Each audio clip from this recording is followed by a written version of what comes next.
Prosecutors this week announced that a Frederick man has been charged with human smuggling, and that got our attention, and we started digging to find out what this is all about. Scott Broom is in Frederick tonight with what he's learned.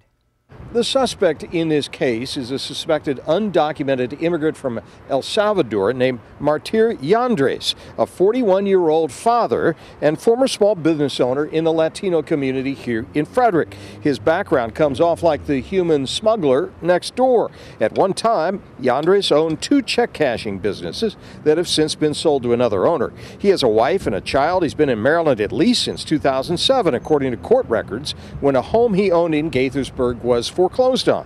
But according to this federal indictment, Yandres, based in Maryland, was also smuggling people across the nation's southern border, charging as much as $5,000 per border crosser, hiding them in a stash house in a small Texas border town of Edinburgh, then hiring drivers to smuggle them to Houston. He got caught when he made the mistake of hiring 2 undercover agents as drivers. The indictment notes 4 illegal immigrants were detained in the sting. Investigators suspect Yandres may have been smuggling people since 2014. When arrested, he said, quote, "We are not a big drug ring. It was only 4 we had.